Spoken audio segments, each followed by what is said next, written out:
P T I long march جانی و مالی نقصان کی تفصیلات، پی ٹی آئی رہنماؤں کے اسلحے کی تفصیلات بھی پیش۔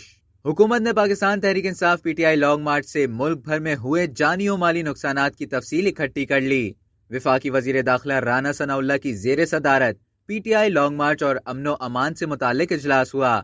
اجلاس میں سیکرٹری داخلہ، آئی جی پنجاب، آئی جی اسلام آباد، راولپنڈی، سرگودا، فیصل آباد اور شیخوپورہ کے regional police officers R P Os نے شرکت کی۔ اجلاس میں پولیس، رینجرز اور دیگر قانون نافذ کرنے والے اداروں پر حملوں اور ملک بھر میں جانی و مالی نقصانات کی تفصیل بھی پیش کی گئی۔ اجلاس میں پی ٹی آئی رہنماؤں کے گھروں اور گاڑیوں سے برآمد اسلحے کی تفصیل بھی پیش کی گئی۔ اجلاس میں پرتشدد جلسے، جلوسوں کو سختی سے روکنے کی حکمت عملی تیار کی گئی اور طے پایا کہ فتنہ و فساد اور شر پھیلانے والے جلسے جلوسوں کے اسلام آباد میں داخلے پر مستقل پابندی ہوگی۔ دوران اجلاس اسلام آباد کی انتظامیہ کو مارچ کا راستہ روکنے کے لیے مزید مؤثر اقدامات کی ہدایت کی گئی۔ اب تک کے لیے اتنا ہی۔